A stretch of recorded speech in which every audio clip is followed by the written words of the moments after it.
Now, ladies and gentlemen, it's my pleasure to welcome Isabella Rossellini and Susan Lacy.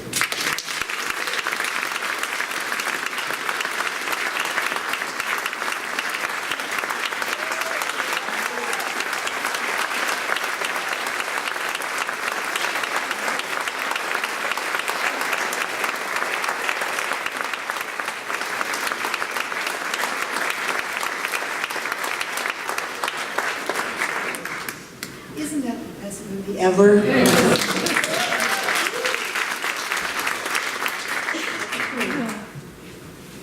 Pardon my voice. I hope I can be understood. So, you know, this movie, first of all, thank you so much for being here. It's a pleasure.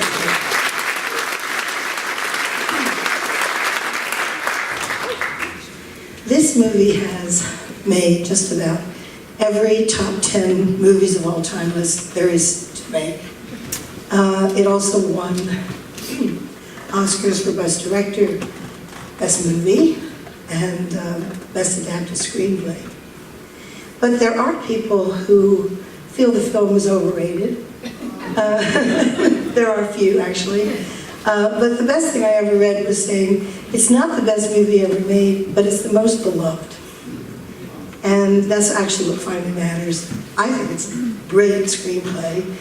But I'm wondering if you can talk about why you think it's such a beloved film. Well, I can only tell you what my mum told me, because I'm not a film critic. Ingrid Bergman is my mum. And she was surprised that the film became a great classic, because the shooting of the film had been quite difficult. They didn't know which ending to shoot, so the script was written with two endings. One that she stays with Rick, and one, the ending you've seen when she flies away with her husband. And Mama told me that when she would ask the director, but who am I in love with? I must be in love with one of them. They would say to her, well, play it somewhere in between. So, and then, you know, I asked about Humphrey Bogart. I said, how was he? And she said, well, you know, it wasn't very friendly. It was always in his trailer. I kissed him, but I didn't know him, she said. Yeah, I read that. I think that, and also the Victor Laszlo character played by Paul Henry, I think was very snotty on the set. They thought that Bogart was a mediocre actor. And I think your mother called him a prima donna. He insisted, he didn't want to take the part because he felt that he would be stereotyped. He had been a kind of romantic lead in Now Voyager, and here he was going to play a kind of stiff, you know, guy. He wasn't sure this was the best part for him. He took it because he insisted on having equal billing with your mother, Bogart. Well, you know, it's interesting. He might have a point, because my mom in the 60s was asked to, was 20 or 25 years after Casablanca was released, was asked to go to Harvard University to present a film in an evening very similar to this evening. And so she went, very honored. It was Harvard University. But she stayed, you know, to watch the last part of the film, and she was completely surprised to see that all the students were reciting the lines as if it is the Rocky Horror Show. That's right. That she was very surprised, because of course at that time Bogart was right. He had become, you know, 20 years after, to 30 years after he was this big star. People, you know, it's easy to imitate him. You know, you put the trench coat, you have that accent. And so he became one of the most copied actor, and he had a revival, and so did Casablanca. And it's at that time that I think that Casablanca then became a great classic, and it actually was the second film that the Library of Congress protected. Film were not protected as an art. And the first film, I think, was Citizen Kane.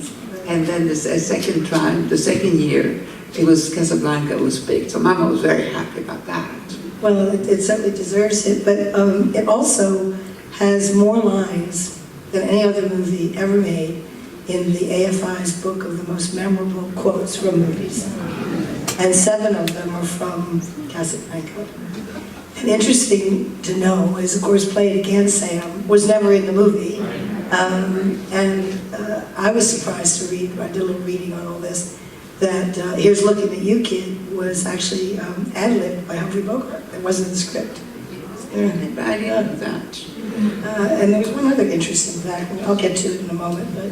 I did see recently, because this year is the 75th anniversary of Casablanca, and I put it in my Instagram, because I saw, I don't know how in all these 75 years it escaped me, a photo of Humphrey Bogart's shoes that had a platform like this, because my mom, of course, was a very tall Swedish. And so he had this beautiful feet, you know, and I was just looking at the last scene where they kissed, where he seems to be towering her, but in fact, it would have been to opposite proportions if he hadn't had those shoes. I read that too, and I was watching the whole time how cleverly they did that. And that reminds me of another scene I read about. Did Jim ever tell you that the scene, first of all, this whole thing was shot on the Warner Brothers lot in the studio. It was not shot. It was all, you know, the only... Oh, but there is a Rick's Cafe in Casablanca, and everybody that goes there that I know, they send me an email saying, I'm at Rick's Cafe in Casablanca. That's when he was shot at the lot in Los Angeles. But the one scene, the final scene at the airport was shot at the Van Nuys airport. And I don't know if your mother ever told you this, because I had never known this, and I watched it to see if I could see it. That was a model airplane. And everybody running around the airplane were little people. And they did all this fog so that you couldn't tell that wasn't... That was extraordinary, yes, I read that. My mom didn't tell me, because, I mean, it's one of these tricks that you do in films, you know, so if you are in the métier, you don't really pay attention, because you just think, oh, it's one other trick. So to give the dimension of how big it was, the airport and all that, yes, there were models, and then they had little people, but they weren't very far, but they can you imagine optically how the cameraman had to come a little bit further, come a little bit back, so that proportions would look correct, and just this very big airport with the fog. It's quite extraordinary. Yes, yes. Done that. Yeah. Are there any other stories that she told you from the shooting or the production of the film that you'd like to share? No, I think she had, strangely enough, she did say to me once, you know, I feel that if I had just done Casablanca, I would have had exactly the same reputation. I've done 100 films.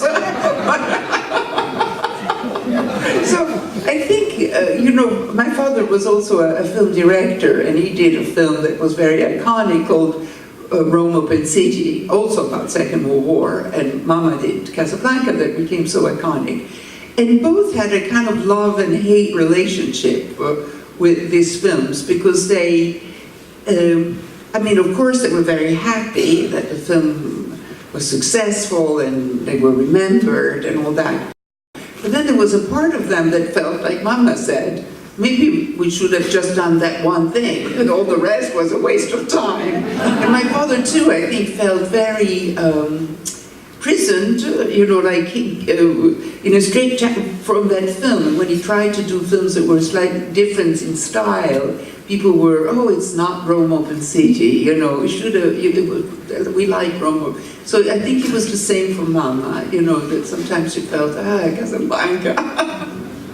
She must have talked to you a little bit about how she was cast, because it's an interesting story. The myth is that Ronald Reagan was going to play the Humphrey Bogart role. It's not true, never was.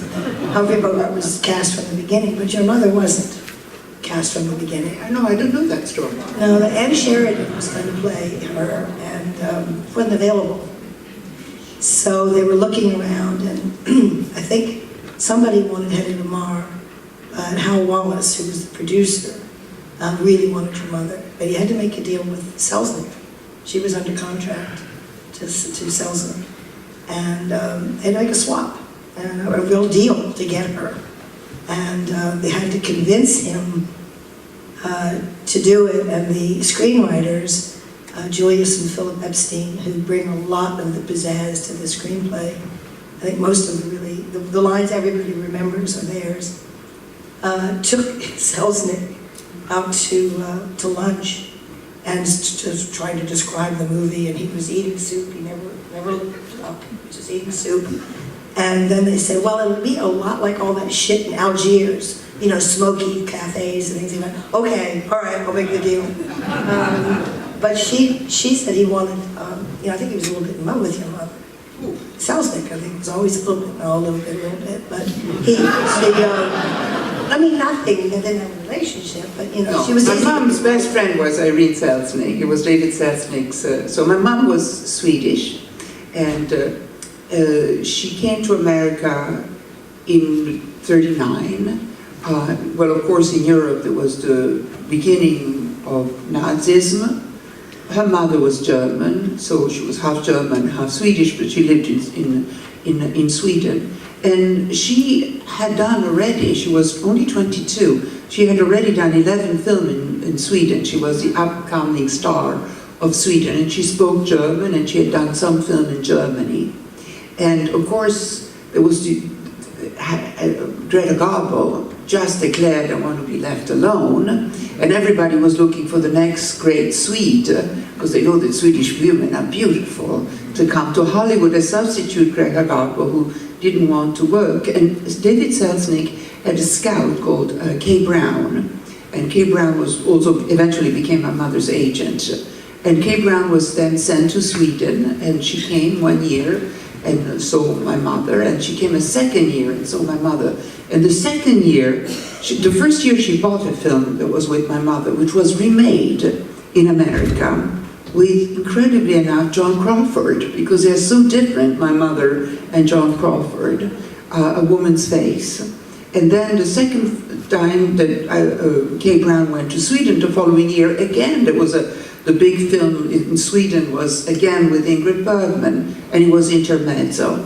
And at that time, Selznick decided to take the film and Mama, and they remade Intermezzo in Hollywood with Leslie Howard in English, and that was the beginning of Mother's career. And when Mother came to Hollywood, she was very young, 22, not used at all to the big American way of living. And Irene Selznick, David Selznick's wife, really took her under a wing, and they remained very, very good friends. And Mother always loved David, but had some sort of resentment toward him too. I think it was a resentment that a lot of actors had, because at the time, as you've mentioned, actors were belonged to a studio, so they received the salaries, and Mother's salaries was $60,000 a year, which at the time was a lot of money, and she was with the Selznick studio.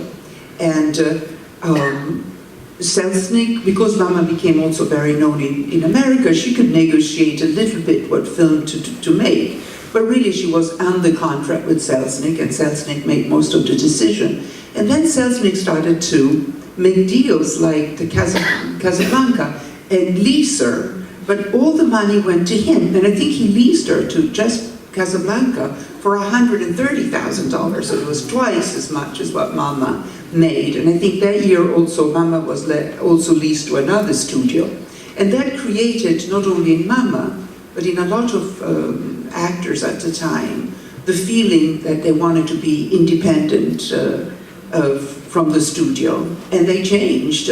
Mother's tried to, she always wanted to play Joan of Arc, and Selznick didn't think it was commercial enough. And so that was the first film that she did as an independent player, breaking away from Selznick, producing herself. The film was not successful, but Selznick might have been right. But there was this wish at not only Mom, so it wasn't really a resentment that she had towards Selznick, but there was a kind of resentment toward the actor that wanted to break away from the studio system. It was the system. It was a system. It was very good for actors that were not very successful, because they had a guaranteed salary, and the idea was that only a few were superstar, and of course David Cessny was not pocketing the $130,000, but he was supporting all these studio and all the other actors who might have not worked as much or as successfully, but they were guaranteed a salary. Did your mother ever talk about the scene of the Battle of the Anthems that took place in the cafe? Did she ever talk about the emotional impact? No, well, you know, to me, Casablanca, it's a fantasy of refugees. I mean, we have images every day of refugee camp and what they look like. Not like the Ritz Cafe. And refugees, I don't have the clothes that Mama wear. So Mother was a European and half German, and she was very happy to, and I think she accepted, though she accepted to come. She was very independent, although she was 22, she was very, and very shy, but she was fiercely independent. I mean, when she arrived, David Cessny wanted to change the name. She thought that Bergman was too German, and she said, absolutely not, that's my name, I'm keeping it. And then he wanted to change her eyebrow, and she refused to be touched. And then also she accepted to do one film, not 7 films, as he offered at the beginning. She said, I want to try one and see if I like working with you, which was very unusual, especially a 22-year-old giving the opportunity to come to Hollywood. But Mama was a very, very shy person, but when it came to acting, she always said, I feel like a lioness, and she was. And she protected her work, and she was quite independent. Well, other things, she was completely not independent, you know, if you could say, I remember once she wanted to buy a television. She almost had a nervous breakdown. She came home, she said, I don't understand, Panasonic, Sonic, General, what is all these names, so many choices? I can't do it. I have to call my husband, he has to do it. But when it came to script and producers and contract and how, not so much the money, but how to manage her career and what she wanted, it was very clear. I'm sorry. I mentioned that scene because one of the things I read that I also hadn't known is that most of the people in the cafe were actually genuine refugees.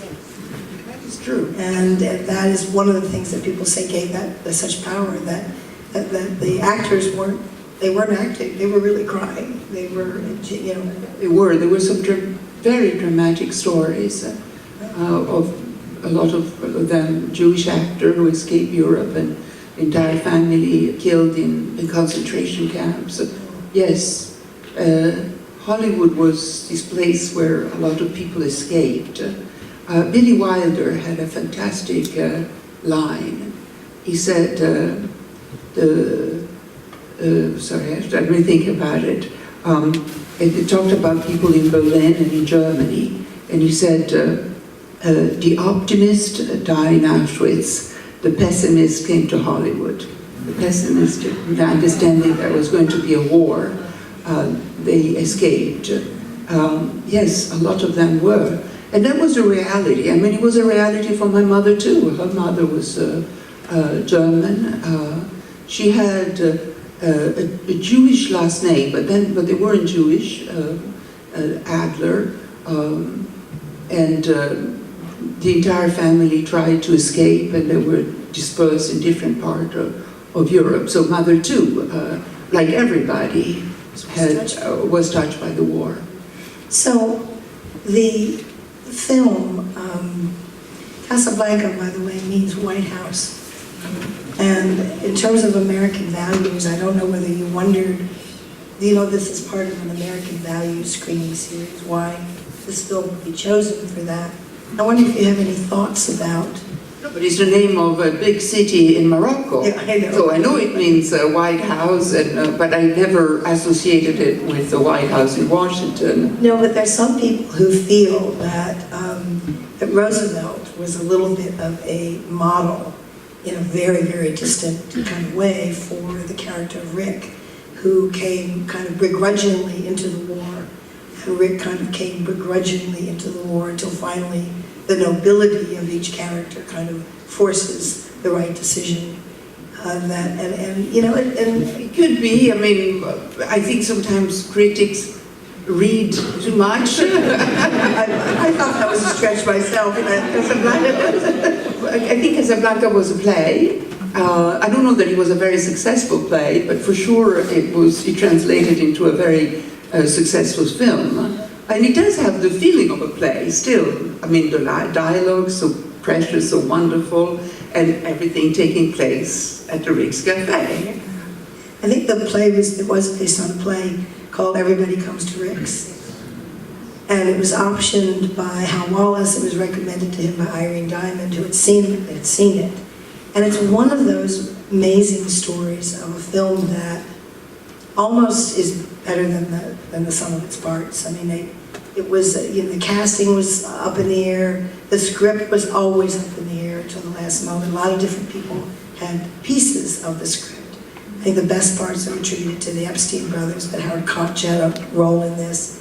And the original play, many of the sort of best aspects of the plot actually come from the play itself, except for the character of your mother. She was a different character in the play. She was American. And she was not, it was a totally different story. The love story was totally different in the play.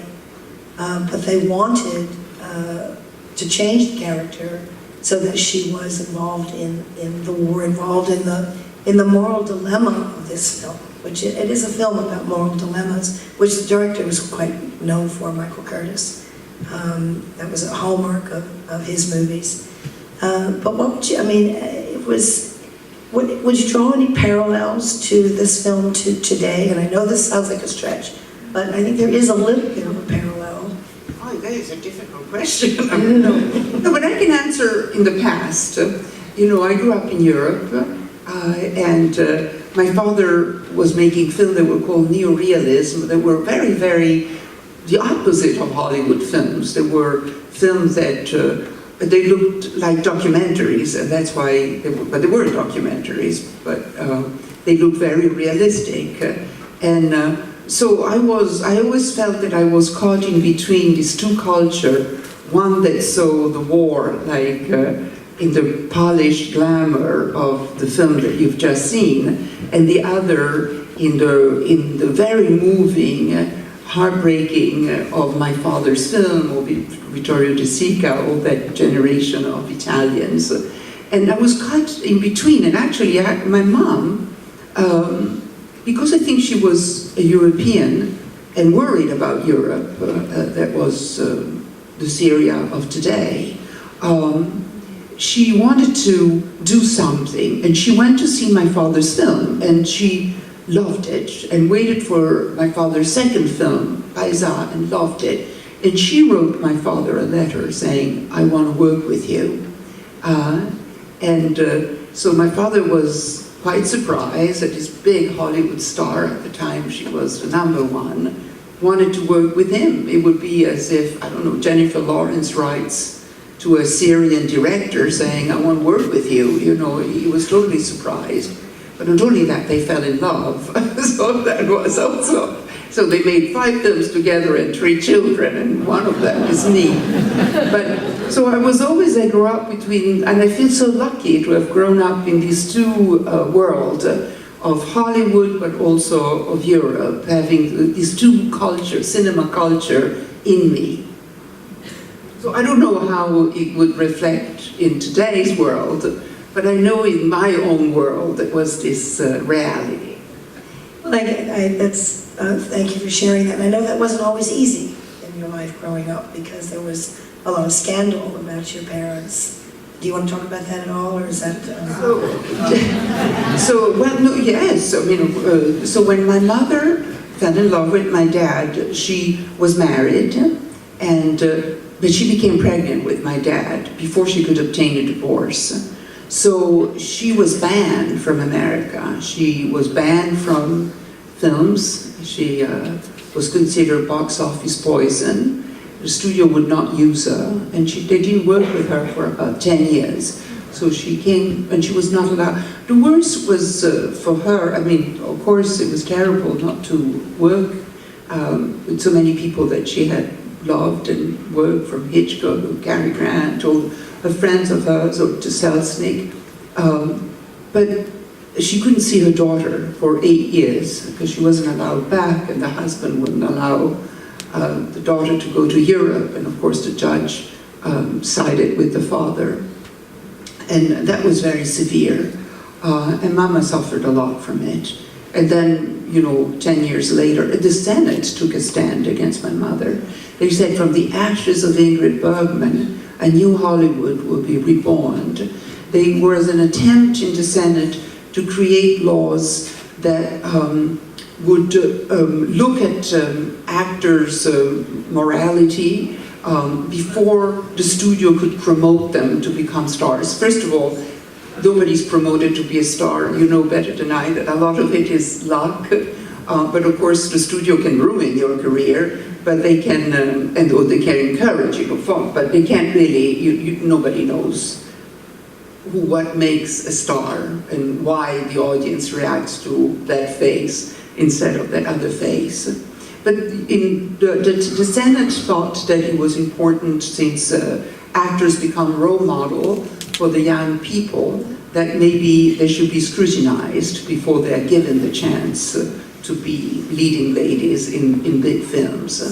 Well, I think it was so vague and so difficult that the law never passed. But meanwhile, Mama was not allowed back for decades. What turned the tide? What brought her? What changed that? I don't know what, she didn't do anything. She didn't do anything to,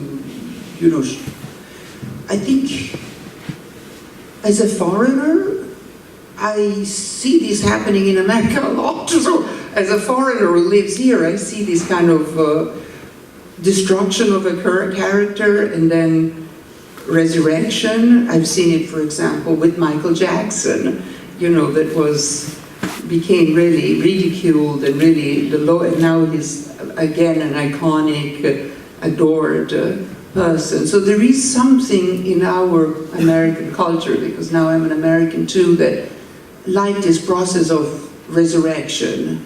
And I think that's what happened to my mom, that after 10 years, she did a film, Anastasia. She shot it in London. It was a studio, the studio Fox. 8 years later, accepted her to be in the film, and she was nominated and won an Academy Award. She didn't go pick up. Cary Grant went to pick it up for her. And they had already been in Notorious together? Yes, they had been already in Notorious, yeah. Another role she played with Claude Rains, actually. Yes, right, Claude Rains was it, right. That's the Helen Hayes movie? Helen Yes, Hayes. yes, that is with Helen Hayes and Yul Brynner. So that broke it open, and then she was... That broke it open, and she came back, and then years later, at the time, actors, they also, as they became older, they didn't work in film so much, but they would do theater. So nowadays you do television series or theater, but mostly television series. So my mom, after 45 or 50, she wasn't working in film as much, and so she started to work a lot in the theater, especially in London, and would take production to Broadway and to Los Angeles. And I forgot the play that she did, but it was the first time that she went back to Los Angeles as an actress. But it was years later, it was 30 years after the scandal. And she said that she was very nervous because she knew that in the audience there were all these people that had attacked her, that had took the position of chasing her out of America. America is a pure country. We don't want these foreigners. They're sinners. And so she was very, very nervous to come on stage. And when she entered the stage, the entire audience was a standing ovation before she could even start the first line. And there was a long, long applause. And she started to cry. And she forgot all her lines. And she always told me that story. That was, I think that was the moment where she felt it was redeemed. It wasn't Anastasia, it was still the beginning, but she didn't come to America. She couldn't pick up the Oscar. Friends had to go for her. Oh, that's a great story. But she must have felt, despite the fact that in a way it was kind of this thing on her back her whole life, she must have felt some pride in this film, because it actually is a great anti-fascist film. Oh, of course. And at the bottom, at the root of it, I think, which is why it is so emotionally successful, is that it is about sacrifice. This movie's about sacrifice. I mean, sacrifice upon sacrifice. Everybody is sacrificing something along the way towards a common, a better good, a better world. And ultimately, to fight fascism, you have to make a decision. You have to be on the side of right or wrong, and that, I think, is what is so amazing about this film, this ambiguous character, and your mother playing in between. In between, yeah. And ultimately, they all make the right decision.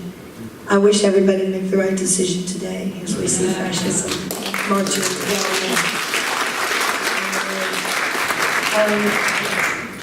down. Does anybody have any questions out there? How tall was your mother? My mother was about 5'9", which was at the time considered very, very tall. Nowadays, a lot of women are 5'9", but at the time she was considered very tall. She always had flat shoes.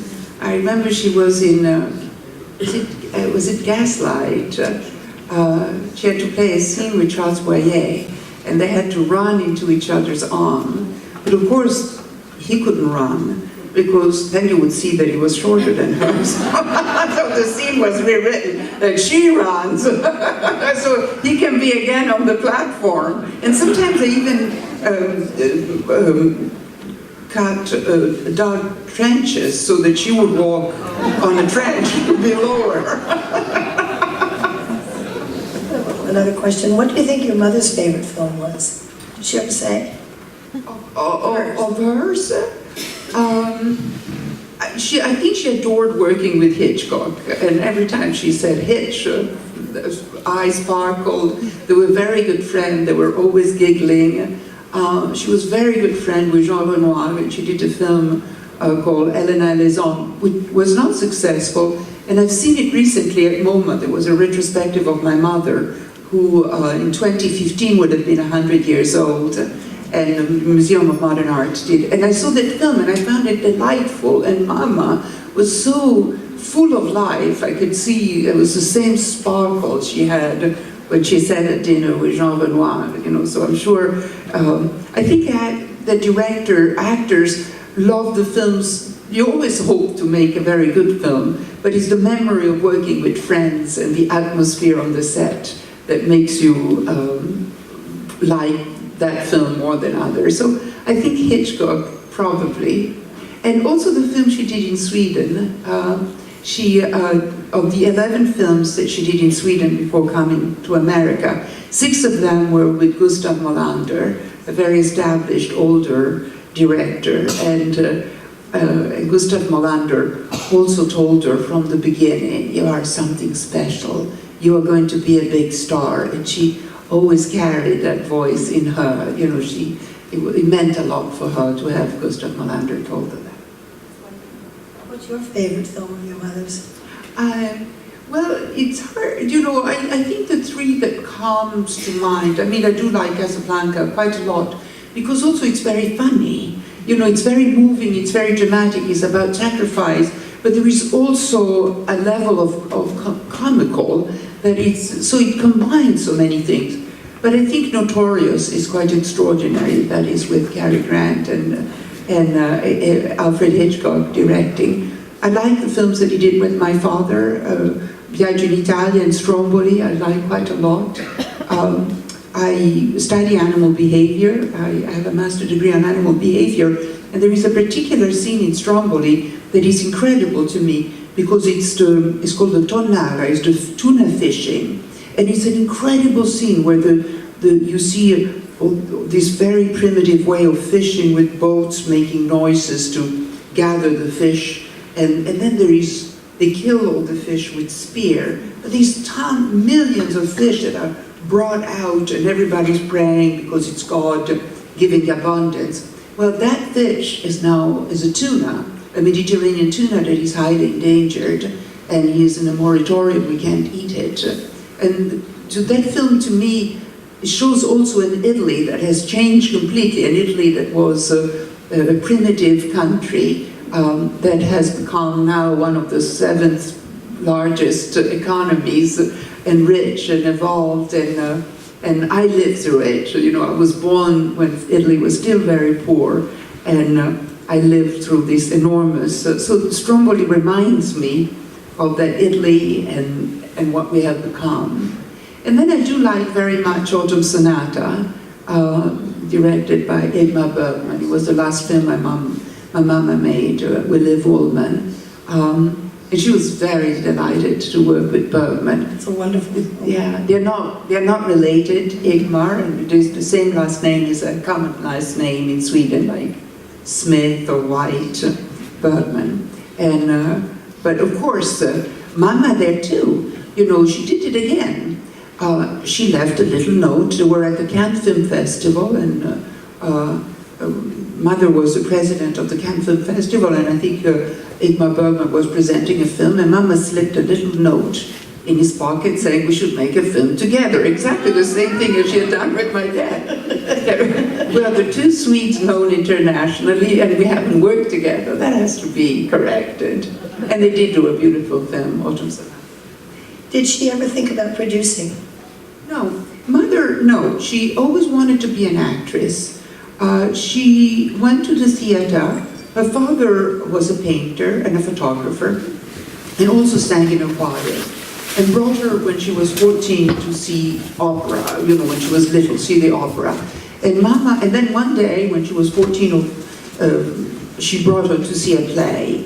And for Mother it was a revelation. She said, I didn't know that you could act and not sing. I always liked the acting, and I was so bored with the singing, and I always thought that I would have wanted to be, if it only existed, a theater without the singing, because she's in the opera before.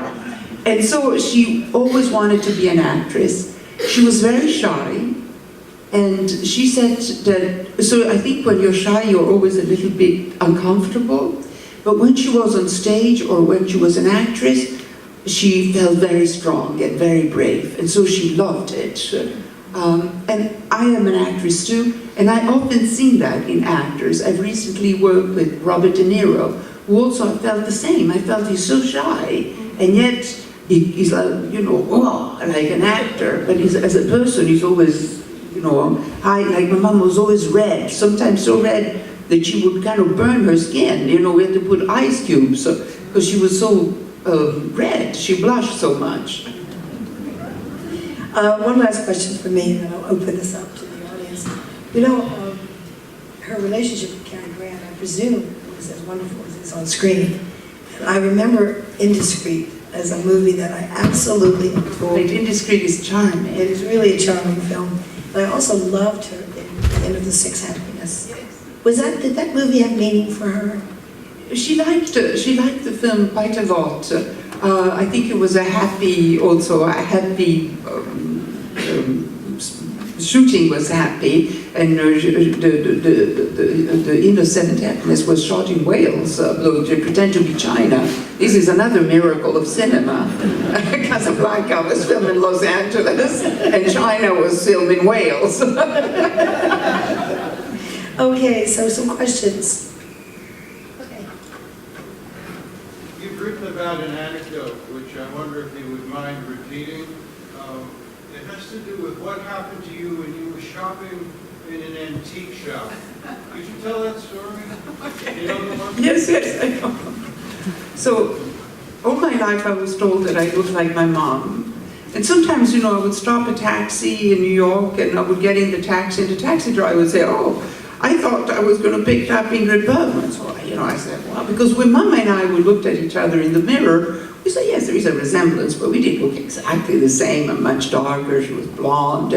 But, you know, we're told that we look very much alike. So one day, Mama had died already, and I was in an antique shop in Soho, and I was walking around. There were lots of mirror and crystals and object. So I was looking around, and I see a lady, and I thought, wow, she reminds me of my mom. But she is a little bit snobbish and a little bit standoffish, so I say, I don't want to disturb her. So I would walk, the opposite way, look at other things. And then she appeared there too, and again, I didn't want to disturb her. I said, oh man, she looks so much like him. And then I realized that it was my reflection. I was seeing myself in the mirror. I didn't recognize myself. I did think I looked like my mother, and I also thought I was snobbish and a little bit standoffish.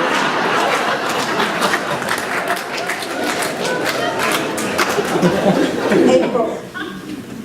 I just want to say I love your acting and the fact that you're such a great filmmaker, but an artistic filmmaker. I'm a painter myself, and I love your green porno series. Are you still working on them? Yes. So I love animals. Well, my parents all loved animals too. So when I work as a director and a writer, it's always about animals. And I did write a little circus. I have a trained dog and myself, and we're performing it mid-May at the Baryshnikov Art Center in New York. It's called Circus Link. We're just going to open it in Barcelona in about 6 weeks. Yes, I continue. Really? Are you going to have anything in the States? For the moment, we just have the Baryshnikov and Barcelona. And that is the presentation in Europe and here, and then I have an agent, and hopefully we'll get more bookings. Generally, that's when you work in the off-Broadway. You do an example, and then people come see it, and then they book you 6 months and 9 months later. We're already being booked in October in France and London and Romania, so I'm waiting for more booking. Congratulations. Follow-up to April's question. When you obviously have a very close relationship with your mother, and it's wonderful you talk about her being fierce, her knowledge of restoration. And I'm very curious with the conversation going on today in values and the Me Too movement. She was such a beautiful young woman. How did she approach giving you what she had to say about protecting you and going into this industry?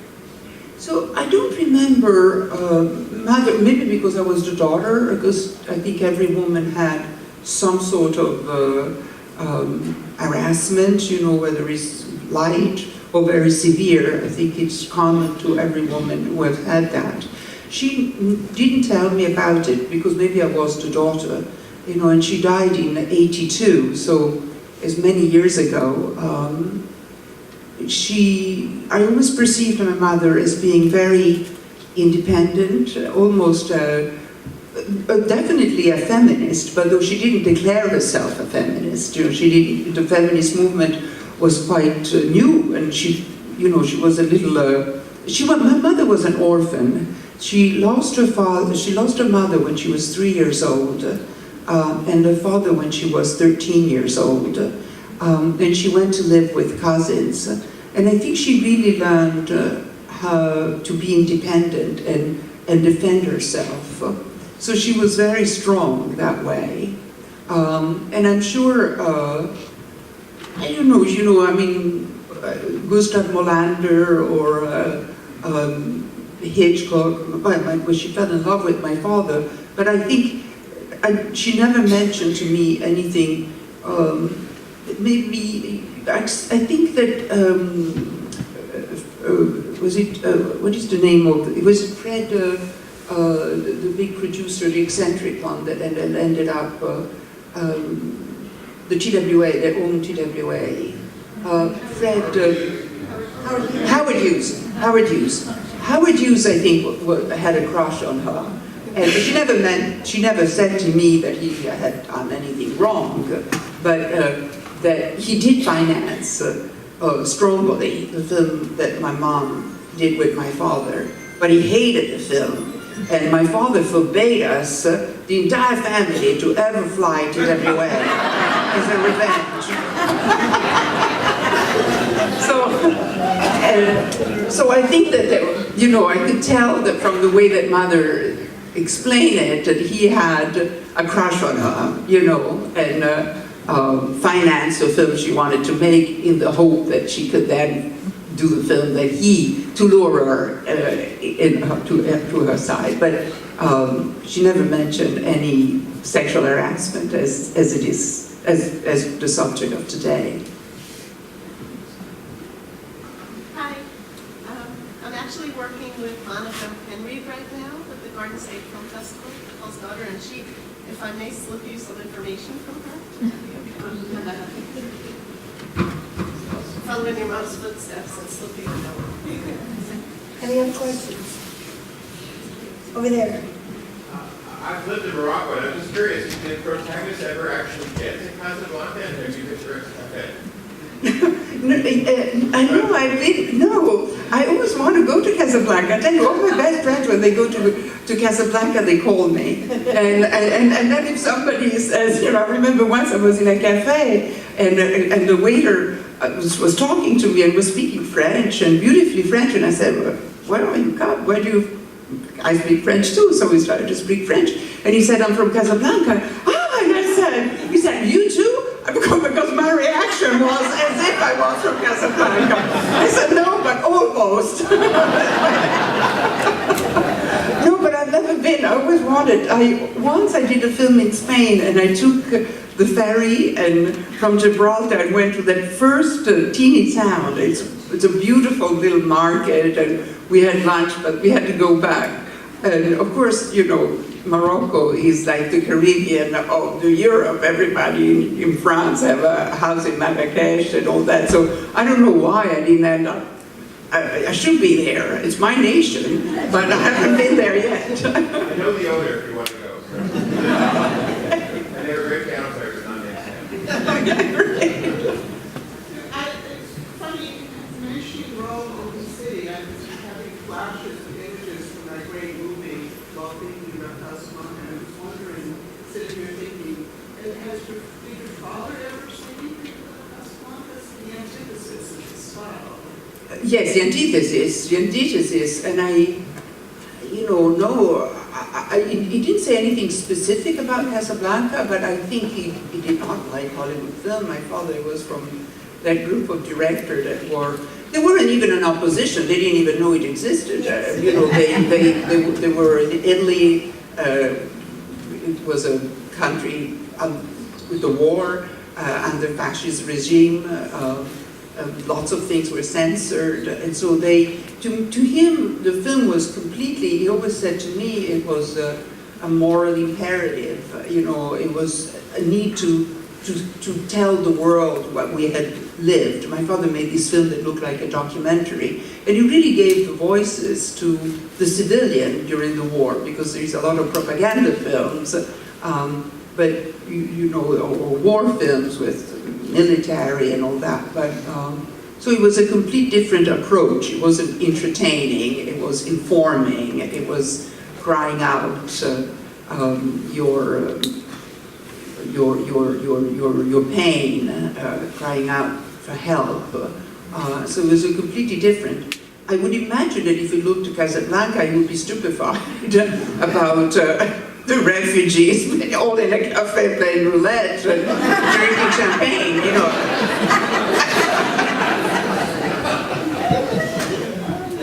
That wasn't totally out of the question. I'm a first-generation American, and I had an aunt and uncle who got out of Germany. Not everybody did, but I had an aunt and uncle who went to Germany. He'd been the theater critic of the Hamburg newspaper. And they got to England. He never went home again the day Hitler was elected into power. And they skirted him out of the city, and he ended up in London, where they put all the German refugees in a concentration camp, believe it or not. And she said it was the best time of his entire life, because all these Jewish intellectuals, they played chess and they argued with each other and had a wonderful time. It didn't last very long. So it's not totally out of the question. Maybe the champagne part of it, I don't know. To go back to the Me Too issue that we're dealing with now, we've all seen this film so many times. I wonder whether the exploitation of women, which is a sort of a comic leitmotif in Rings, and Captain Renault, and it's all sort of accepted whether seeing it right now strikes a slightly different note, given what we know has been happening in Hollywood for decades. Whether it strikes you differently than it did before. The film, you mean the rigs, the scene? Yeah, the exploitation of women. The undertone of Captain Renault always, fooling around with the girls, With the girls, yeah. trading favors for sex, which was, by the way, very downplayed in the final script. It had been much more explicit in the original script, yeah, but they had to play it down. It, frankly, I don't think it only happens in Hollywood. I think it happens everywhere. It's only that Hollywood people are more famous and newspaper like to talk about stars, but I think it happens in hospitals, in legal situation, at McDonald's, everywhere. I think it's quite common. I don't know, maybe I just want to be optimistic, but when I grew up in Italy, and in Italy women could not walk in the street because the men would, unless you were accompanied by another man, then they wouldn't say anything. But if you walked alone in the street or with your girlfriend, men would comment on your behind, on your tits, on your looks, quite heavily. And they don't do that anymore, so there has been progress. I think at the time, looking back, I think that not all of them were rapists, they weren't rapists, but I think they did it because it was a bonding among men, it was, you and your friend commenting on the girl, so it was bonding for the men. It was establishing who was the boss, so you were commented upon, but it doesn't mean that we're going to act upon what they were saying. They were just saying it, but it was a culture that allowed it, and as women, and I also think that also some men thought that women liked it, that we took it as a compliment, that yes, it was a little vulgar, but that after all, and so it took a lot to understand that we didn't like it to be commented upon, that we just wanted to walk in the streets alone with our thoughts. And it is happening. In Italy, nobody comments anymore when women walk in the street and leave us alone. So there is progress, and I hope that this movement and the ability to talk about it isn't a revelation that something has gone worse, is that things are getting better, and now we can talk about it, and we can confront something that I think is quite common. Do you know if your mother ever felt that Ilsa had not made the right decision in going No, but I tell you that a few years ago, several decades ago, I was offered a script, and it was a continuation of Casablanca, and it was me playing my mother, playing Elsa, going back to Rick's Cafe with the baby.